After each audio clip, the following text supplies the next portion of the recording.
ये होता है कि हमें पता होता है हमें क्या बोलना है, लेकिन हम बहुत ज़्यादा हेजिटेट फील करते हैं। जैसे आप हो, मेरे इंग्लिश टीचर हो, तो मेरे को पता है कि मेरे को आपसे बात करनी है, लेकिन इंग्लिश मेरे माइंड में कंटेंट भी क्रिएट है, लेकिन हेजिटेशन होती है बहुत बार। तो उसको करने के लिए देखिए मैं अभी उन्हें मेंशन करना चाहूँगी, she tried, she Yes, ma'am. Knows कि अभी वो बोल नहीं पा रही हैं, बट यहाँ पर उन्होंने ट्राई किया इंग्लिश में बोलने का। मैं यही कहती हूँ आपको जब भी मौका मिले ट्राई करो। माना कि शुरू में आप पर लोग हंसेंगे, बट वही लोग आपकी तारीफ़ करेंगे जब आप आगे बढ़ जाओगे, क्योंकि हंसने कहते हैं ना कि लोगों का काम है कहना, तो लोग तो कुछ ना कुछ बोलेंगे। आप आगे बढ़ जाओगे तो तारीफ़ भी होती है, कुछ लोग फिर भी पीछे से कुछ ना कुछ बोलते रहते हैं आपको, बट आपको अपनी कोशिश नहीं छोड़नी है। और ये जो फ्लुएंसी आती है ये प्रैक्टिस के ही थ्रू आती है, और कोई शॉर्टकट नहीं है इसमें, आपको प्रैक्टिस ही करनी पड़ेगी। There is no other way out. ये जो हेजिटेशन आपको हो रही है, ये हेजिटेशन क्यों होती है? उसके पीछे क्या रीजन है? Automatic sir. ऑटोमेटिक नहीं है, हर एक चीज के पीछे कोई ना कोई कुछ तो रीजन होता है। है। तो वो रीजन क्या है वो आपको पहले समझना होगा। रीजन क्या है आप बताइए, क्यों होती है हेजिटेशन? हिंदी बोलने में होती है? No sir. हिंदी बोलने में नहीं होती, इंग्लिश में होती है।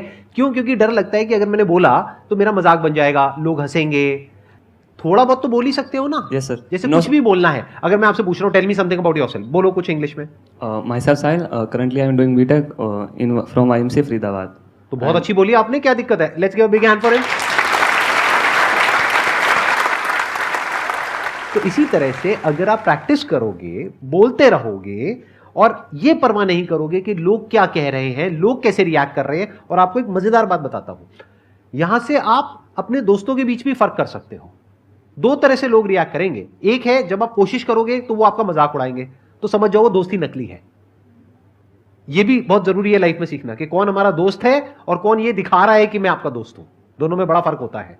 Yes sir. तो जब आप कोशिश करोगे तो एक होंगे जो आपको अप्रिशिएट करेंगे, क्योंकि कम से कम आप कोशिश तो कर रहे हो ना। जैसे अभी इन्होंने कोशिश करी तो सबने तालियां बजाई, क्योंकि सबको अंदर से अच्छा लगा कि देखो हमारा भी मन कर रहा था इस तरह से बोलने का इंग्लिश में। एक सेशन हो रहा है इंग्लिश के ऊपर जिसमें सब हिंदी में क्वेश्चंस पूछ रहे हैं, तो एक उन्होंने कोशिश करी इंग्लिश में कुछ बोलने की, तो सबने अप्रिशिएट किया। ऐसे ही जब आप कोशिश करोगे तो दो तरह के लोग आपको मिलेंगे, एक वो जो आपका साथ देंगे, आपको अप्रिशिएट करेंगे, दूसरे जो आपको नीचे गिराएंगे। जो नीचे गिराएंगे उनसे दूर हो जाओ। Okay sir. वो लाइफ में पूरी जिंदगी आपको नीचे गिराते रहेंगे। और जो आपको अप्रिशिएट कर रहे हैं तो समझ जाओ वो आपके असली दोस्त हैं, वो आपका एक्चुअल में भला चाहते हैं, तो उनके साथ जुड़ जाओ। Thank you sir. Thank you. Please.